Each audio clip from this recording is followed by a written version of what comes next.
Imaginez deux personnes. La première enfile ses baskets et part courir. La seconde saute sur son vélo et file sur la route.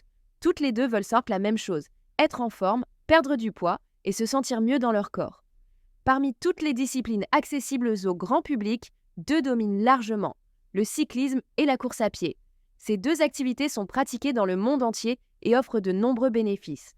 Amélioration du système cardiovasculaire, aide à la gestion du poids, diminution du stress et meilleures conditions physiques générales. Cependant, derrière ces similitudes se cachent aussi des différences importantes. Impact sur les articulations, dépenses énergétiques, développement musculaire et facilité d'accès. Dans cette vidéo, le vélo et la course à pied sont comparés afin de déterminer lequel constitue l'entraînement le plus adapté selon les objectifs et les contraintes physiques. Impact sur les articulations. L'un des premiers critères à prendre en compte concerne les articulations. La course à pied est une activité dite à impact. À chaque foulée, le poids du corps est projeté sur les genoux, les chevilles et les hanches. Avec le temps, cette répétition peut entraîner une usure articulaire ou favoriser certaines blessures, notamment lorsque la technique ou le terrain ne sont pas adaptés. Le cyclisme, à l'inverse, est considéré comme une activité à faible impact.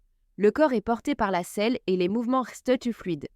Les chocs sont minimes, ce qui rend cette pratique plus confortable pour les personnes souffrant de douleurs articulaires ou en phase de rééducation. Dépenses caloriques. La quantité de calories brûlées constitue un autre élément important. En moyenne, une séance de vélo modérée de 30 minutes permet de dépenser environ 250 à 300 calories, tandis qu'une séance de course à pied sur la même durée approche plutôt les 330 à 350 calories. Cette différence s'explique par l'intensité globale de l'effort. La course mobilise davantage de groupes musculaires et demande plus d'énergie par minute. Toutefois, le vélo permet souvent des séances plus longues et plus fréquentes. Lorsqu'il est associé à du travail en intervalle, il devient lui aussi un excellent outil pour la gestion du poids. Sur le long terme, la régularité reste un facteur plus déterminant que l'intensité ponctuelle. Développement musculaire. Le vélo et la course participent tous deux au renforcement musculaire, mais de façon différente. Le cyclisme sollicite principalement le bas du corps, quadriceps, ischio-jambiers, fessiers et mollets. Le pédalage agit comme une résistance naturelle favorisant la puissance et l'endurance musculaire des jambes. La course à pied engage l'ensemble du corps. Elle développe moins la masse musculaire, mais améliore la tonicité générale, la posture et la coordination, en sollicitant les jambes, le tronc et le haut du corps.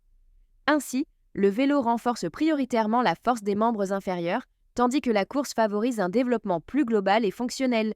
Gestion du poids. Pour la perte de poids, les deux disciplines sont efficaces. La course à pied offre une dépense énergétique plus élevée sur une courte durée, ce qui peut accélérer les résultats. Le vélo, en revanche, est souvent plus facile à maintenir dans le temps, notamment parce qu'il génère moins de contraintes articulaires.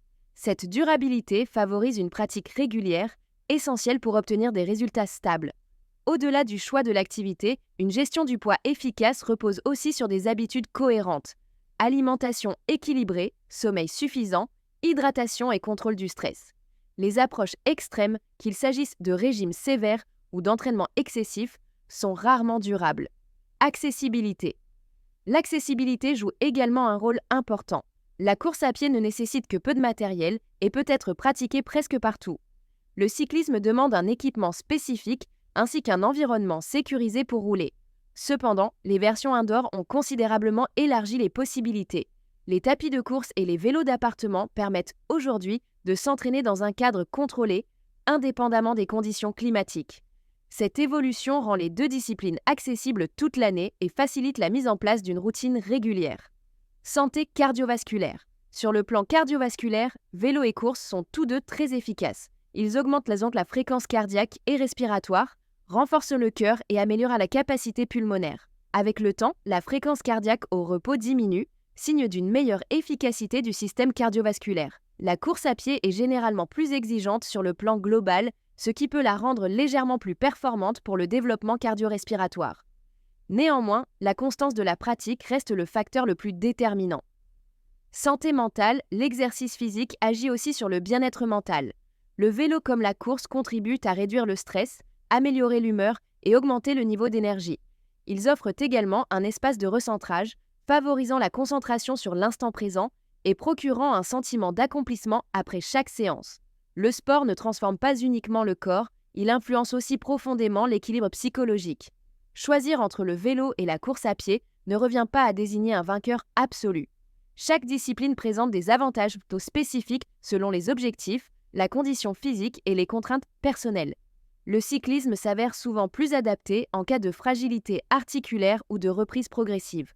La course à pied permet, quant à elle, une dépense énergétique plus rapide et un travail cardiovasculaire intense. Dans tous les cas, la clé reste l'intégration durable de l'activité physique dans le quotidien afin d'améliorer la santé et le bien-être sur le long terme.